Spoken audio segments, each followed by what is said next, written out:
लीलावती अस्पताल के बाहर बड़ी भीड़ है। वहीं जो पहली तस्वीर आप देख रहे हैं यही बाबा सिद्दीकी की वो रेंज रोवर है जिसमें वो सवार होकर अपने घर की तरफ निकल ही रहे थे, लेकिन वहां पर बड़े ही प्लान तरीके से उन पर हमला किया गया। जैसा सबसे पहले वहां पर एक धमाका हुआ और उस धमाके के बाद जो पूरा वो ग्राउंड था, जो वहां पर जो कंपाउंड था, वहां पर धुआं फैल गया, लोगों को आंखों से दिखना बंद हो गया, उनके गले में जलन होने लगी और इसी का फायदा उठाकर जो शूटर्स थे उन्होंने ताबड़तोड़ 5 फायरिंग की, जिसमें से 3 गोलियां बाबा सिद्दीकी को लगी, 2 गोली उनके सीने पर लगी, 1 गोली उनके पैर पर लगी। और जो अभी लीलावती अस्पताल की तरफ से बयान आया है कि जब बाबा सिद्दीकी को लेकर परिजन पहुंचे अस्पताल, सबसे पहले वो इमरजेंसी में पहुंचे थे, लेकिन वहां पर ही उनका पल्स रेट नहीं था। फौरन जो सीनियर डॉक्टर्स थे उन्होंने ईसीजी की, लेकिन ईसीजी की लाइंस फ्लैट आई। उसके बाद भी लगभग 2 घंटे तक जो सीनियर डॉक्टर्स थे लीलावती अस्पताल के, उन सभी ने मिलकर तमाम कोशिशों को किया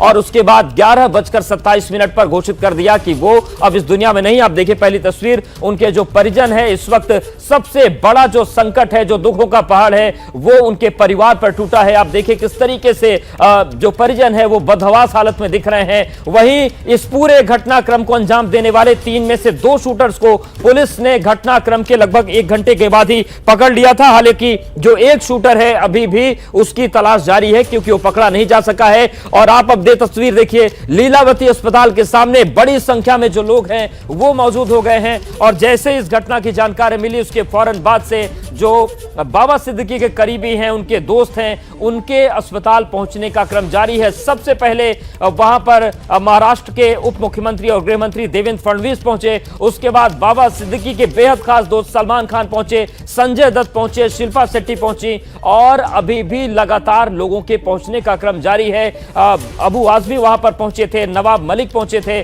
और सभी परिजनों से मिलकर उनको सांत्वना दे रहे हैं। वहीं इन सब के बीच जो मुंबई पुलिस है, महाराष्ट्र पुलिस है, क्राइम ब्रांच ने अपना काम शुरू कर दिया है, लेकिन तमाम जो सवाल उठ रहे हैं उन सवालों के जवाब भी राजनीतिक जो वर्ग है वो मांग रहा है। और सीधे सवाल जो उठ रहे हैं इस वक्त महाराष्ट्र की कानून व्यवस्था पर उठ रहे हैं और सवाल ये पूछे जा रहे हैं कि जब बांद्रा जैसी जगह में इस तरीके का जघन्य हत्याकांड हो सकता है तो फिर आखिर महाराष्ट्र में कोई सुरक्षित कैसे रहेगा। पहली तस्वीर लीलावती अस्पताल के इमरजेंसी की हम दिखा रहे हैं। यही वो इमरजेंसी है जहां पर 9:30 बजे के आसपास बाबा सिद्दीकी को परिजन लेकर आए थे और यहां से लगभग 2 घंटे तक उनका इलाज इंटेंसिव केयर में रखकर किया गया, लेकिन 11:27 पर अस्पताल ने उन्हें मृत घोषित किया। थोड़ी देर पहले अभी जो लीलावती अस्पताल के प्रमुख डॉक्टर हैं, सीनियर डॉक्टर हैं, उन्होंने आकर मीडिया को ब्रीफ किया मराठी में, इंग्लिश में और हिंदी में, और उन्होंने पूरा घटनाक्रम बताया कि कैसे 9:30 बजे से लेकर रात 11:27 पर जो भी कोशिश हो सकती थी उनके रिवाइवल की, वो तमाम कोशिशें की गई, वो तमाम दवाएं दी गई जिससे उनको उनके जीवन को बचाने की या फिर इलाज को आगे बढ़ाने की संभावनाओं को जगाया जा सके, लेकिन सारी जो कोशिशें थी वो कामयाब नहीं हुई और 11:27 पर बाबा सिद्दीकी को मृत घोषित कर दिया गया। देखिए, बहुत ही शॉकिंग घटना है ये। मुंबई जैसे महानगर में दिन दहाड़े सत्ता से जुड़े हुए एक नेता की हत्या होती है। ये अपने आप में बहुत बड़ा सवालिया निशान है कानून व्यवस्था पर। मेरा ख्याल है कि भाजपा शासित राज्य, खुद गृह मंत्री देवेंद्र फडणवीस जी और अजीत पवार जी के गुट के नेता दिन दहाड़े हत्या, मुझे लगता है कि अगर सत्ता से जुड़े हुए नेता और सरकार अपने नेताओं को सुरक्षित रख पाने में सक्षम नहीं है तो फिर मुंबई में सुरक्षित कौन है, महाराष्ट्र में सुरक्षित कौन है, देश में सुरक्षित कौन है।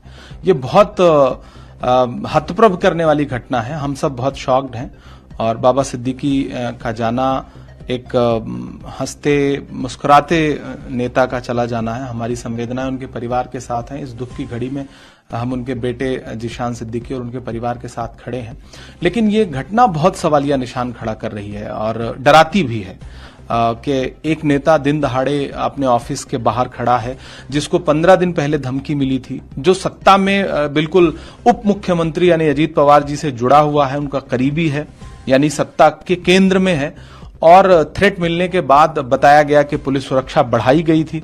पुलिस सुरक्षा बढ़ने के बावजूद इस तरह से हत्यारे आए, रेकी करें, मार दें, तो इंटेलिजेंस कहां है, कानून व्यवस्था। तो आप सुन रहे थे राज्यसभा सांसद इमरान प्रतापगढ़ी को, वो कह रहे थे कि किस तरीके से सुरक्षा बढ़ाई गई, लेकिन उसके बावजूद इस घटना को अंजाम दे दिया गया। तो महाराष्ट्र की कानून व्यवस्था को आप समझ सकते हैं कि किस तरीके से यहां पर कानून व्यवस्था की लचर स्थिति है। वहीं इन सबके बीच 3 तस्वीरें हम आपको दिखा रहे हैं लीलावती अस्पताल से। आप देखिए बाबा सिद्दीकी के परिजन जो वहां पर मौजूद हैं। वहीं 3 शूटर्स ने इस घटना को अंजाम दिया, जिसमें से 2 शूटर को गिरफ्तार किया है और ये जो दोनों शूटर हैं इनका ताल्लुक उत्तर प्रदेश और हरियाणा से है। वहीं जो जांच का दायरा आगे बढ़ रहा है, 2 महत्वपूर्ण चीजें सामने आई हैं। पहला जो खास जानकारी निकलकर सामने आ रही है, उसके मुताबिक एसआरए प्रोजेक्ट का जो विवाद था वो इस पूरे हत्याकांड की वजह बना है। ये एक बड़ी जानकारी निकलकर सामने आ रही है। जो स्लम रिहेबिलिटेशन प्रोग्राम होता है उसको लेकर किसी से विवाद चल रहा था और बताया जा रहा है कि उसी को लेकर धमकियों का सिलसिला बाबा सिद्दीकी को लेकर शुरू हुआ था और 15 दिन पहले जो धमकी भरी चिट्ठी आने की बात कही जा रही थी उसका संबंध भी उसी एसआरए यानी कि श्रम रिहेबिलिटेशन प्रोग्राम से जुड़ा हुआ बताया जा रहा है और बताया जा रहा है कि उसी व्यवसायिक विवाद को लेकर इस हत्याकांड को अंजाम दिया गया है। वहीं दूसरी अहम खबर जो आ रही है सामने कि जो पुलिस की जांच है, जो क्राइम ब्रांच की जांच है, वो इस दिशा में भी आगे बढ़ रही है कि कहीं बाबा सिद्दीकी की जो हत्या हुई है इसमें लॉरेंस बिश्नोई गैंग का हाथ तो नहीं है। इसके पीछे भी कई वजह बताई जा रही हैं और उसके पीछे एक महत्वपूर्ण वजह यह बताई जा रही है कि बाबा सिद्दीकी और सलमान खान की जो दोस्ती है, जो उनका याराना है, वो जग जाहिर है और ऐसे में लॉरेंस बिश्नोई गैंग ने कहीं बाबा सिद्दीकी को निशाना तो नहीं बनाया। इन वजहों से इस एंगल से भी जो क्राइम ब्रांच है वो अपनी जांच को आगे बढ़ा रही है।